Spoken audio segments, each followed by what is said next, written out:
Então vamos começar aqui, ou melhor, dar continuidade ao nosso estudo sobre a autoridade do crente.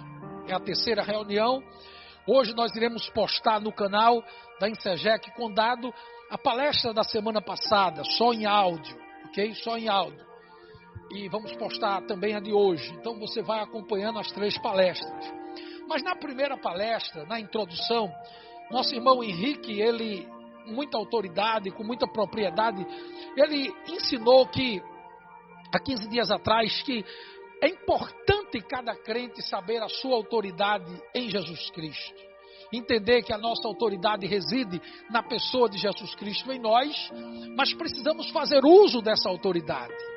Sair de todo nível de acabrunhamento, todo nível de medo, todo nível de insegurança, todo nível de vitimização e nos posicionarmos como servos e servas do Senhor, blindados pelo sangue do Cordeiro. E não podemos fazer batalha espiritual sem ter o conhecimento, sem ter a compreensão da autoridade que nós temos. E hoje iremos ministrar sobre a autoridade contra as forças opositoras. Vamos entender que existem forças opositoras, forças espirituais, e você vai conhecer um pouco como enfrentar essas pressões espirituais. E eu tomo como base Lucas 10, versículo 19. Você pode acompanhar aí na tela o texto do evangelista São Lucas, capítulo 10, versículo 19.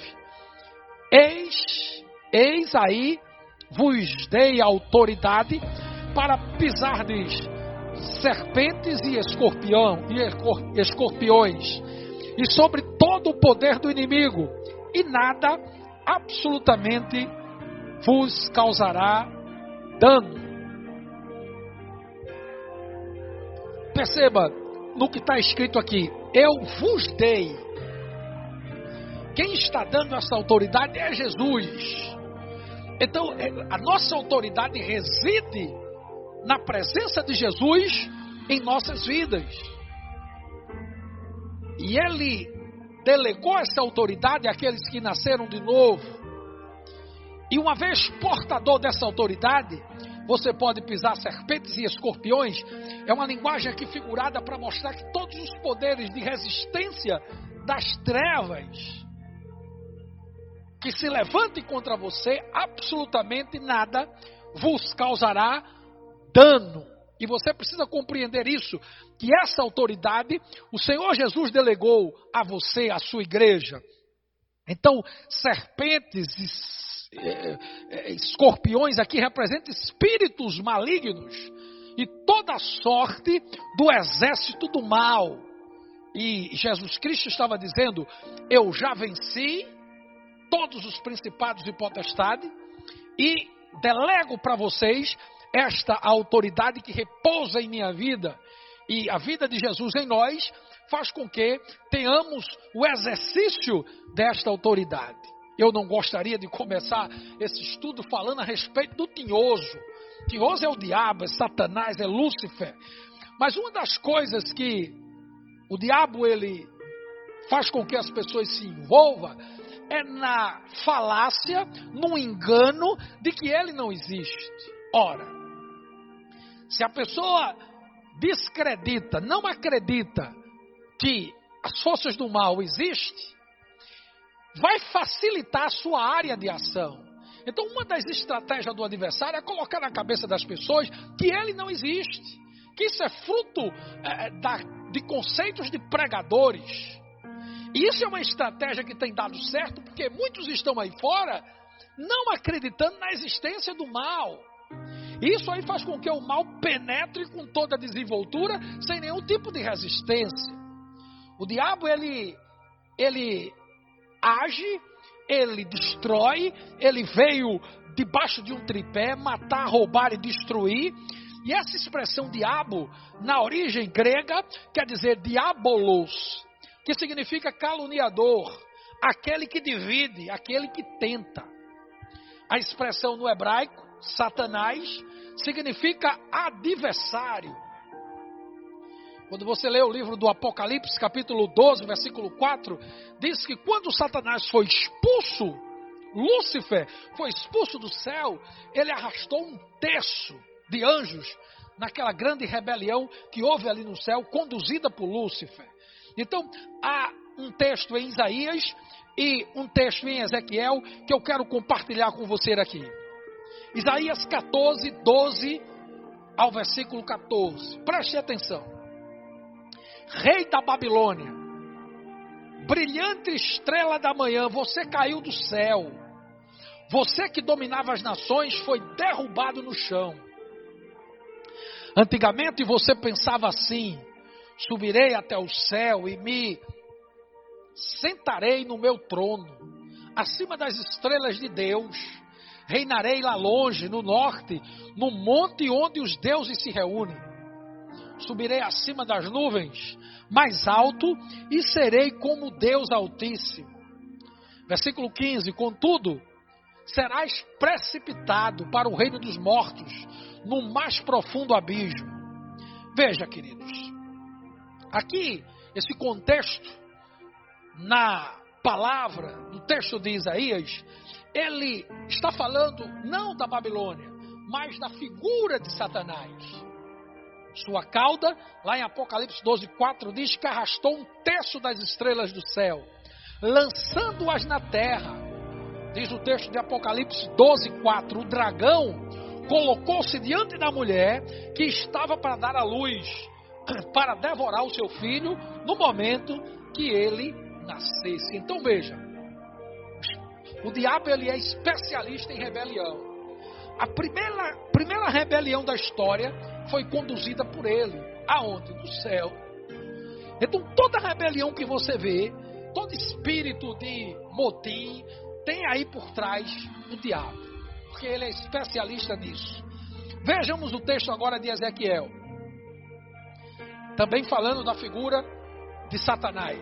Estiveste no Éden, jardim de Deus, de toda pedra preciosa era a tua cobertura, sardônia, topázio, diamante, turquesa, ônix, jaspe, safira, carbúnculo, esmeralda e ouro.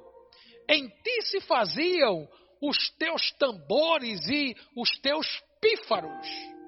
No dia em que foste criado, foram preparados. Versículo 17 de Ezequiel 28. Seu coração tornou-se orgulhoso por causa da sua beleza, e você se corrompeu. A sua sabedoria por causa do teu esplendor. Por isso eu te atirei à terra. Eu fiz de você um espetáculo para os reis. Versículo 16. Na multiplicação do teu comércio, encheram o teu interior de violência e pecaste. Por isto te lancei, profano, te lancei do monte de Deus e te fiz perecer, ó querubim, cobridor, do meio das pedras afogueadas. Versículo 17. Elevou-se o teu coração por causa da tua formosura, corrompeste a tua sabedoria por causa do teu esplendor. Por terra te lancei, diante dos reis te pus, para que olhem para ti. Veja aqui, perceba algo. O que, na verdade, os profetas estão falando é da queda de Satanás. Sim, porque ele era, dentro da esfera celestial, ele tinha uma patente. E ele se rebela, e nessa rebelião tinha um propósito. Ele queria ser maior do que Deus. E o texto de Ezequiel deixa muito claro que ele sim vaideceu. Ele se ensoberbeceu. Veja, querido, todo espírito de soberba, de jactância, de arrogância, todo espírito de vaidade tem uma origem em Satanás. A palavra diz que a vaidade, a soberba, ela precede a queda. todos os soberbos eles caem. Porque a Bíblia diz que Deus rejeita o soberbo, mas dá graça aos humildes. Então, quando lemos esses textos, percebemos o quê? Que os predicativos que encontrava-se em Lúcifer era beleza, sabedoria, poder, todas as coisas boas foram criadas nele por Deus. Mas o que aconteceu? O orgulho dele produziu a sua queda. E não é assim que a gente vê? Quantos líderes que eram usados tremendamente por Deus no ministério, pregando, hoje estão aí apagados. Estão no mar do esquecimento, não são mais usados. Por quê? Tudo isso porque se envaideceram. Tudo isso porque deram as costas para aquilo que Deus preza, que é a humildade, a dependência de Deus. Seu orgulho levou à rebelião. Mas perceba algo, ele não perdeu os seus poderes. Ele ainda lidera uma revolta, ele ainda conduz pessoas ao precipício contra o Criador. Porque ele é um espírito e precisa de um corpo. Por isso que ele seduz as pessoas, ele engana as pessoas. Muito cuidado com isso. Isso é muito sério. Não podemos fazer batalha espiritual usando as armas do adversário. Então, como vencer o mal, pastor? Você precisa fazer uso da autoridade. Eu estou fazendo essa introdução para você, porque você precisa saber com quem você está lidando. Gostaria de não ter que falar sobre ele, sobre o diabo, mas ele está sob uma autoridade maior. Jesus disse, toda a autoridade foi dada a mim, nos céus e na terra. E essa autoridade Jesus delegou para aqueles que nasceram de novo. E a partir daí nós temos que fazer uso dessa autoridade contra todas as oposições das trevas. Queridos, quantas pessoas hoje, independente dessa situação que está aí, que eu não quero nem falar nela, mas independente do contexto que hoje está, a Organização Mundial da Saúde já defendia que as doenças psicossomáticas seriam a doença do século. Depressão, crise de ansiedade, essas doenças psicossomáticas. Psicossomática, soma o corpo, essa expressão psicossomática, soma o corpo, psicomente. Então, as perturbações mentais afetam o corpo. Uma pessoa ansiosa, o coração bate mais forte. Uma pessoa estressada, o seu corpo sente. Ciência mostra isso. Câncer descobertos que surgem no corpo de muitas pessoas em função da sua vida estressante, da sua mente pesada. E aonde entra o adversário num contexto como esse? Oprimindo, levando a pessoa a desistir dela mesma, não acreditar, ela começa a ouvir vozes. Alguns chamam de surtos psicóticos. Tudo isso a ciência diz que existe. Mas é nesse contexto de fragilidade que o adversário entra. Por exemplo, uma família enlutada. Se essa família não tiver uma fé em Cristo, não tiver uma convicção em Deus, ela vai ser derrubada pelos ataques do adversário. Quantas pessoas se suicidam porque perderam um parente, um ente querido? Não suporta a pressão, a tristeza, a agonia da perda. Então eu quero que você entenda como o adversário ele age. No vício, na depressão, na violência. E é interessante você saber como lidar com essas coisas. Sem temor. O pastor, escritor Kenneth Hagin, no seu livro A Autoridade do Crente, ele diz que precisamos, dentro desse universo do exercer da nossa autoridade, termos cuidado com os excessos. Sim, porque todo o excesso, todo o extremismo te leva para a beira do abismo. E muitos estão caindo nas valas laterais do caminho, na vala do excesso, do fanatismo, do orgulho, da vaidade, da rebelião, e começa a ver o diabo em tudo. A porta bate, ele já começa a achar que o diabo entrou, enfim, começa a entrar numa paranoia. Não é isso que eu quero passar para você nesta noite. Eu quero lhe dizer que existe a força do mal, mas Deus, ele é maior. E na pessoa do Senhor Jesus Cristo, todos os demônios têm que ser subjugados. E eu vou lhe provar na Bíblia isso. E para sermos eficientes no uso dessa autoridade contra as forças das trevas, em primeiro lugar, você precisa saber com quem está lutando. Eu mostrei a origem, eu mostrei o que ele era e o porquê dele ter se tornado essa figura representante do mal, a sua criação, e precisamos saber como enfrentar e com quem estamos lutando. Certa feita, o apóstolo Paulo escreveu uma carta a uma igreja na cidade de Éfeso, um centro comercial tremendo naquela época, uma cidade estruturada, estratégica para o Império Romano. Éfeso tinha muitas construções de estradas, era uma cidade avançada para os padrões daquela época.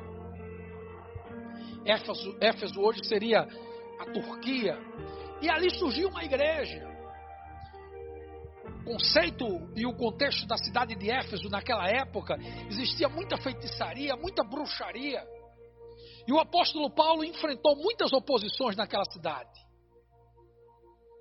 e passou ali em torno de 3 anos pregando a palavra, e ele escreveu uma carta para aquela igreja, e ele disse: a nossa luta, isso aqui é na versão NVI, nova versão internacional, perceba, eu gostei dessa versão aqui, pois a nossa luta não é contra pessoas,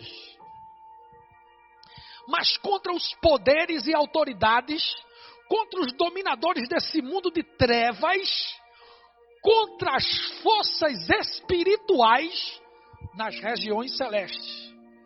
Numa região que você não consegue ver com os olhos naturais. Existe uma batalha agora na sua mente.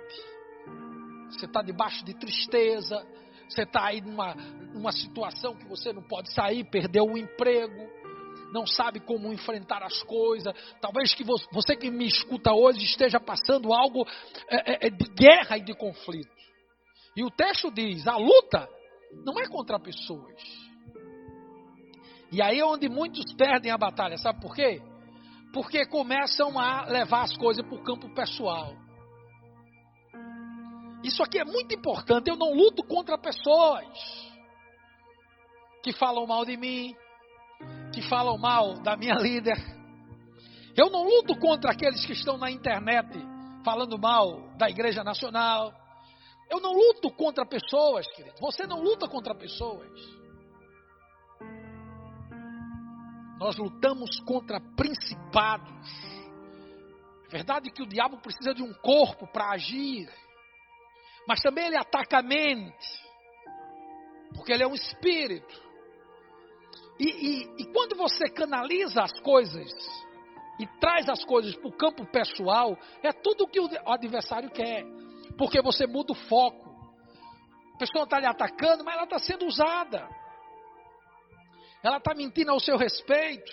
Você tem que amá-la, tem que liberar perdão e orar para que ela se liberte. Ela está perturbada, ela não sabe o que diz. Veja, poderes e autoridades contra os dominadores desse mundo de trevas. Então, não se desvencilhe do foco. Minha luta é contra esses principados. Eu preciso entender com quem eu estou lutando e usar as armas corretas. Você está compreendendo? Veja o que o apóstolo São Pedro falou na sua primeira carta, no capítulo 5, versículo 8. Ele disse: sede sóbrios. Ou seja, Tenha lucidez. Sobriedade fala de lucidez. Seja lúcido. Compreenda.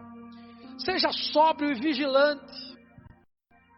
O diabo, o vosso adversário, ele anda em derredor como um leão que ruge, procurando alguém para devorar. Então quem é o nosso adversário? É aquela pessoa que está se rebelando contra nós? É aquela pessoa que está lhe acusando? É aquela pessoa que está lhe ameaçando? É aquele supervisor que enche a sua paciência todos os dias, mesmo você trabalhando home office, em casa, e ele fica lá, impertinentemente. Calma, filho, por trás disso tem uma força espiritual, para você perder a sua paciência, para você pedir demissão, não estou aguentando mais. É isso que você precisa entender. A sua luta não é contra pessoas. O nosso adversário está aqui, o texto diz. Eu não vou entrar em embate com pessoas que nos atacam, pessoas que estão aí nos caluniando. Não, eu oro por eles. Eu não posso gastar energia com isso. A minha energia vai sair. Eu estou colocando a minha energia em saber como vamos sair depois desse período. Eu me reunia hoje com a liderança, com algumas lideranças, e dizia para eles: olha, hoje, no início da tarde, como a gente vai sair disso? Precisamos estar focados em Deus. E aí, lançando estratégia, falando sobre estratégia. É isso que eu tenho que gastar energia, investir tempo nisso. Não em discussões tolas. Se é com água ou muita água. Se usa brinco ou se não usa. Se é com barba ou sem barba. Se é com paletó ou sem paletó. Cada um anda na luz que Deus dá, filho. Posso entrar nesses embates. Eu tenho que respeitar a diversidade de opinião. Eu tenho que aprender a lidar com o contraditório. Isso é bom. Então eu não posso gastar energia com isso, estar brigando com pessoas. Não, a minha luta, o meu adversário, São Pedro disse, é contra o diabo. E o que esse adversário faz? Ele anda como um leão, é um falso leão. Porque o leão só existe um, o leão da tribo de Judá, aquele que veio como um cordeiro, aleluia, mas ressuscitou como um leão. O único que foi achado digno de abrir o livro e desatar os 7 selos é Jesus Cristo de Nazaré. Ele é o leão da tribo de Judá. Mas o diabo é o falso leão. E ele anda ao derredor, procurando o quê? Alguém para tragar. O diabo só ataca quando se dá legalidade a ele. Por que tem tantas pessoas presas com espírito de prostituição? A mente só pensa prostituição. É um adúltero quanto mais. Tem um histórico de quedas de adultérios absurdo. Sabe por quê? Muitas vezes é porque a mente só se expõe à pornografia. E aí o diabo se aproveita, porque é uma brecha dada, e aí ele entra e leva a pessoa a andar por um caminho perigoso, de ruína. Então veja, Satanás não nos obriga a nada. Ele bota o banquete lá, de iguarias do inferno, seduz e as pessoas emburacam. Por isso, qualquer pensamento que vier na sua mente, diferente da palavra, meu irmão, repreenda em o nome de Jesus. E é esse o segundo aspecto dentro dessa compreensão da nossa autoridade. Primeiro, eu tenho que saber com quem eu estou lutando. E segundo, eu tenho que ter a consciência que Jesus está comigo e Ele já venceu. E a vitória de Jesus garante a minha vitória. Eu encontro muitas pessoas viciadas, já lidei com muitas pessoas viciadas. E elas sempre diziam: pastor, eu não consigo, uma coisa quando eu estou já saindo, uma coisa me puxa para trás. Há 2 aspectos. A dependência química, que prende a pessoa num vício, e a opressão espiritual. o adversário, para levar aquela pessoa à ruína. Por isso que as casas de recuperação evangélicas, elas trabalham com duas vertentes. Na questão do enfrentamento da abstinência daquele vício e na questão espiritual. Nós temos um projeto onde temos uma aliança de oração, de investimento, que é o IANA, Instituto Alcançando os Não Alcançados. É um centro de recuperação que a pandemia está aí, mas as dificuldades e as necessidades estão lá. Para a semana eu estarei visitando eles, levando uma semente dos nossos colaboradores. Eu tenho pessoas fiéis que já ligaram para mim: pastor, eu estou com uma semente para o Instituto. E eu vou lá, meu irmão. Vou com máscara, vou levar máscara também para os internos, que a obra não para, as dificuldades estão lá, meu irmão. A gente tem que comer todos os dias. Existem dificuldades para serem vencidas. E a opressão do diabo na cabeça daqueles jovens, que estão ali vivenciando a última oportunidade da vida deles. E lá é pregado esta consciência: ó, vocês estão aqui, é a última oportunidade talvez de vocês para vencer esse vício. Vocês precisam estar aqui firme, lutando, consciente que Jesus já venceu. E se Jesus já venceu, você pode vencer também. Eu estou falando com você que hoje se encontra preso no vício do álcool. Você sabia que nesse tempo o consumo de drogas tem aumentado? O consumo de álcool tem aumentado? As pessoas em casas, aquarteladas, em uma quarentena, presa dentro de casa? Eu prometi a Deus, eu não vou falar sobre esse negócio hoje. Não vou voltar aqui. Tem muita coisa, meu irmão, que você precisa compreender. Há necessidades que precisamos resolvê-las. Mas Deus vai nos dar graça. Ter a consciência que Jesus já venceu. Já venceu. Se Ele venceu, eu vou vencer. Você está compreendendo? Ter a consciência.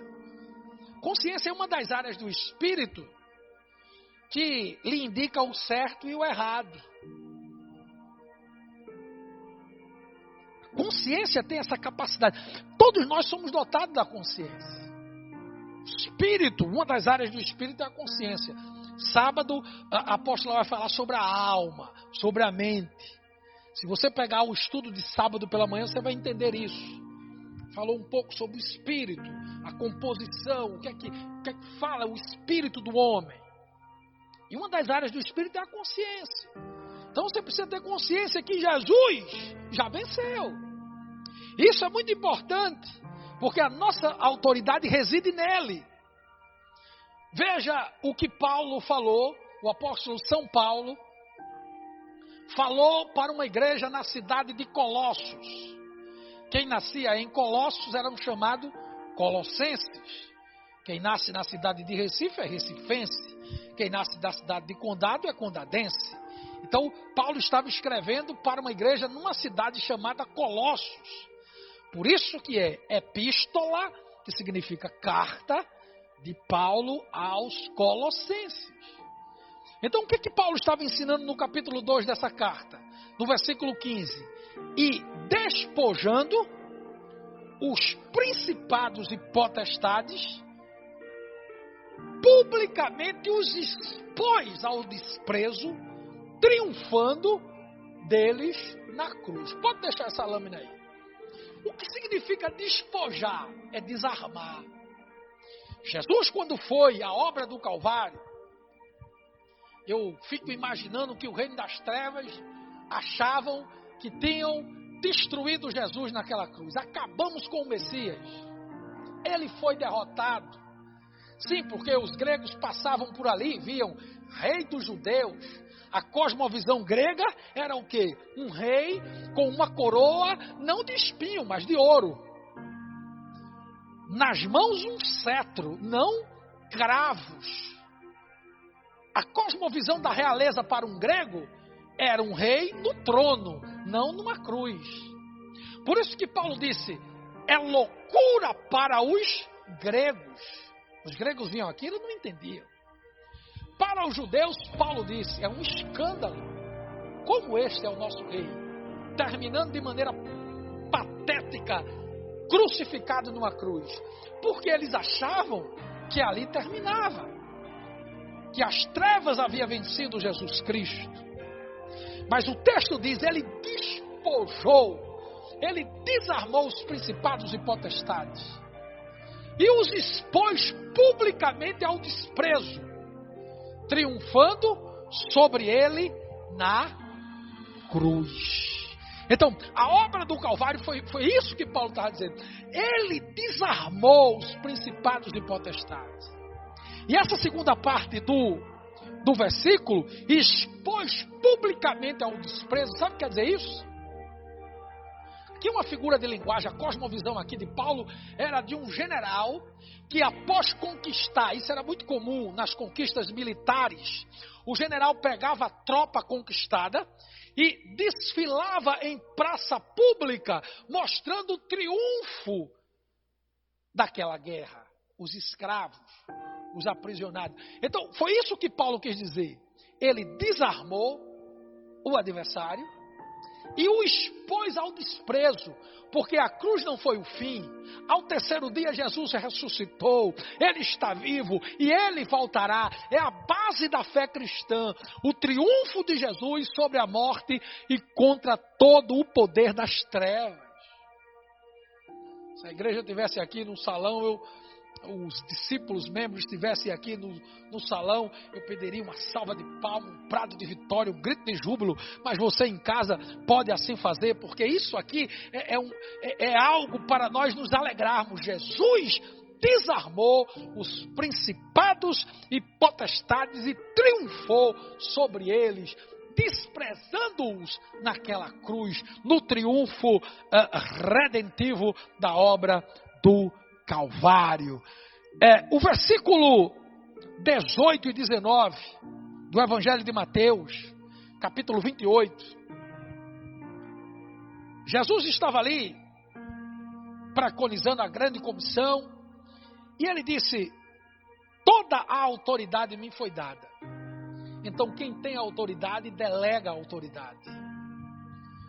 E essa autoridade de Jesus, eu estava hoje à tarde conversando com alguns líderes e a pastora, e ela trouxe uma palavra muito interessante sobre aquele episódio do centurião que tinha um servo doente. Aquele centurião, ele era um comandante romano, centurião, ele comandava uma tropa de 100 soldados. Era um homem que cresceu com uma cosmovisão muito clara do que é uma autoridade militar. Ele tinha um conceito firme de hierarquia. Isso os militares, eles se destacam por essa nobreza da hierarquia. Uma missão para um militar, meu irmão, ele vai até as últimas consequências, mas ele vai cumprir a missão. Isso eu admiro muito na figura do militar. E aquele militar romano, ele tinha um conceito de autoridade. E ele viu o servo dele doente e ele soube a respeito do poder e da autoridade da pessoa de Jesus. E ele se sentiu numa situação que ele não queria ir até Jesus e pediu para as autoridades religiosas interceder. Ora, aquele homem, como um centurião, e Roma dominava toda aquela região, ele podia fazer uso da sua autoridade e ordenar que Jesus fosse até a sua casa para curar o seu servo. Mas a compreensão daquele homem sobre a autoridade era tão grande.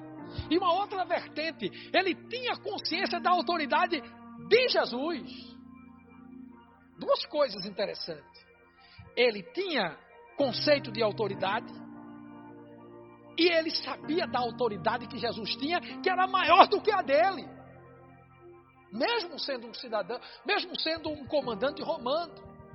E ali ele manda alguém, as autoridades, irem interceder por ele em prol do seu servo.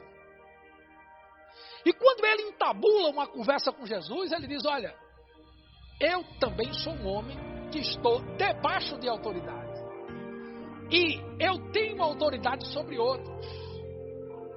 E ele olha para Jesus e diz: eu sei que tu tens autoridade. E basta uma palavra e o meu servo será curado. Não precisa que tu vá lá em minha casa. Ele reconhece a sua pequenez, ele reconhece a sua fragilidade como homem, mas ele reconhece o quê? Esta autoridade que Jesus está verbalizando aqui em Mateus 28. Jesus ficou impressionado, né?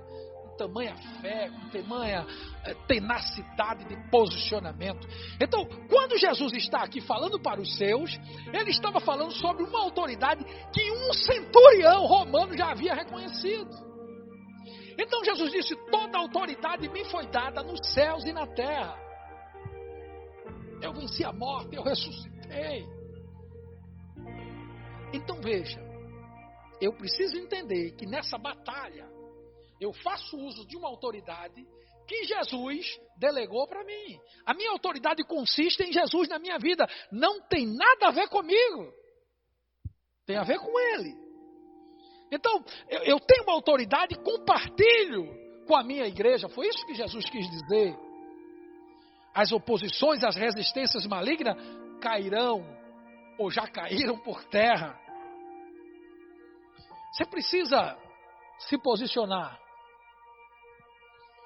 E se você puder, repita essa oração comigo. Em nome de Jesus, eu desfaço todo o poder das trevas sobre a minha família, em o nome de Jesus.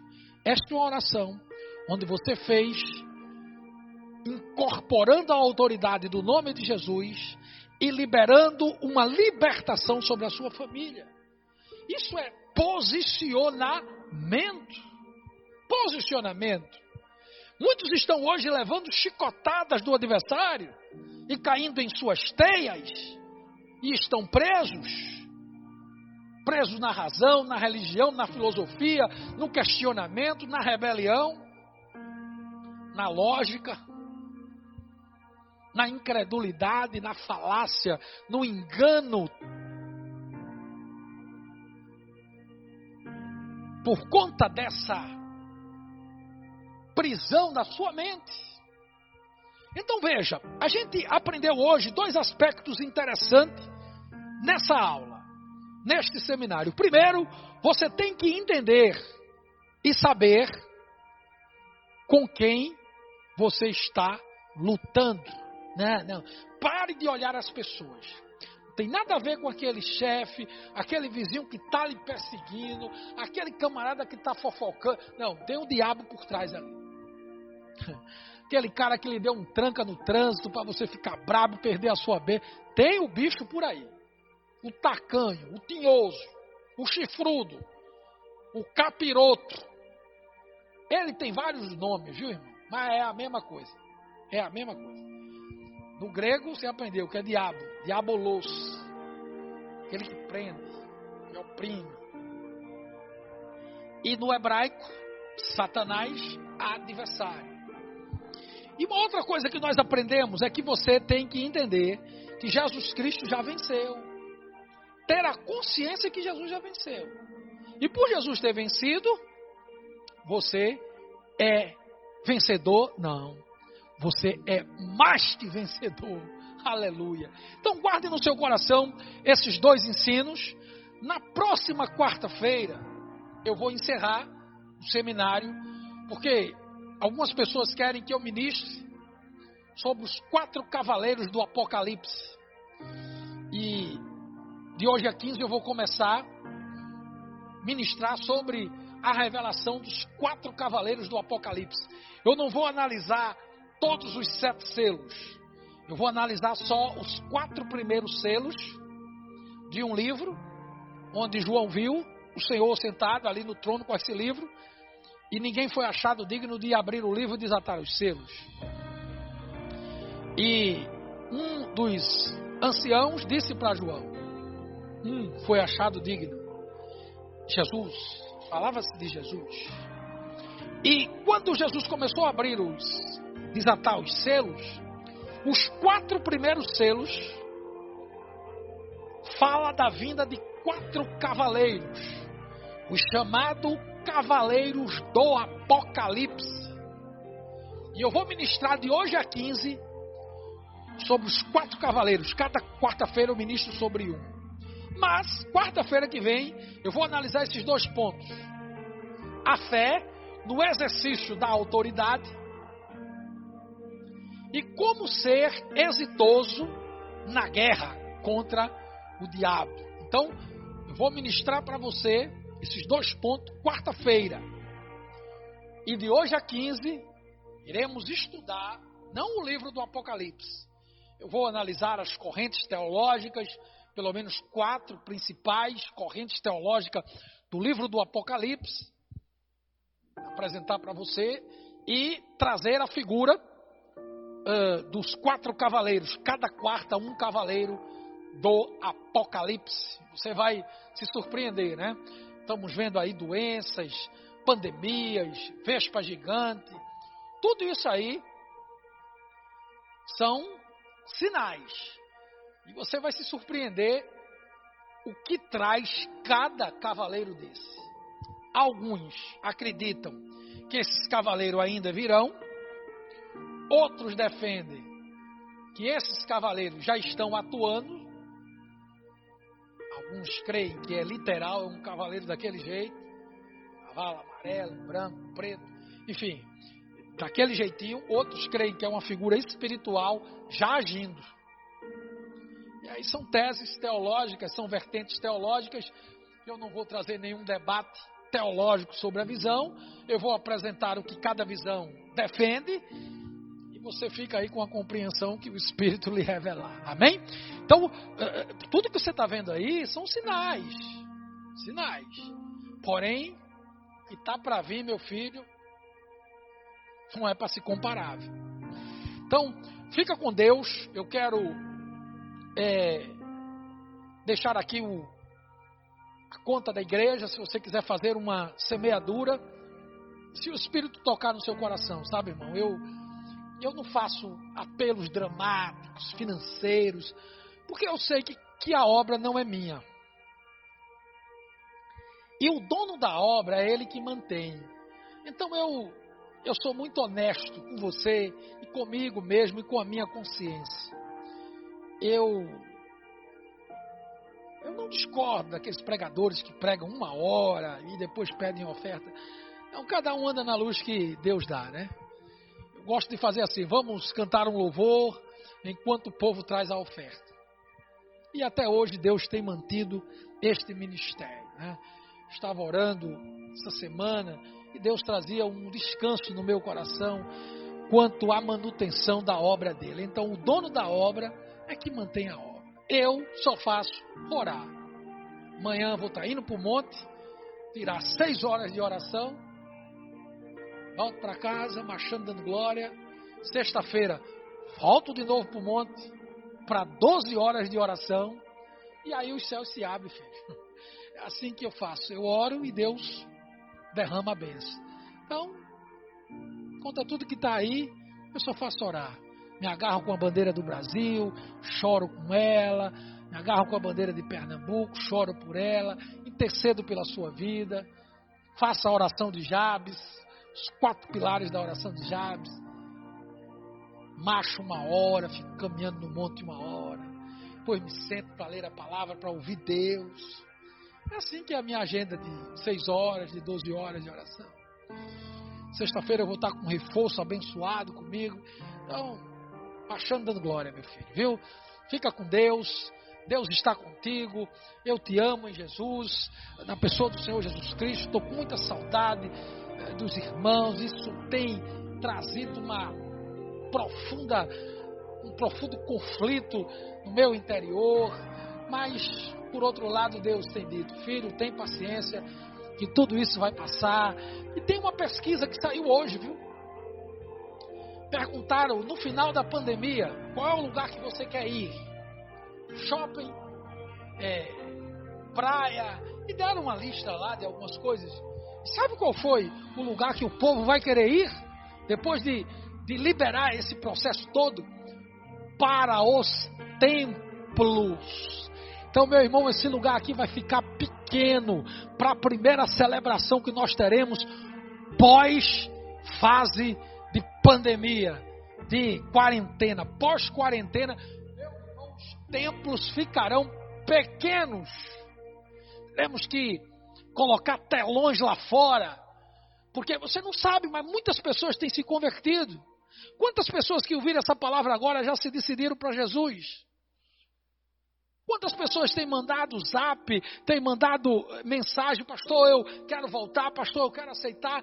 Quantas pessoas estão... Eu vi um testemunho hoje de uma líder de célula que me dizia, pastor, pessoas que nem iam para a célula fisicamente, mas nas reuniões das plataformas, nas reuniões de célula, estão lá e estão aceitando Jesus, voltando, enfim, está tendo um processo de tratamento? Está.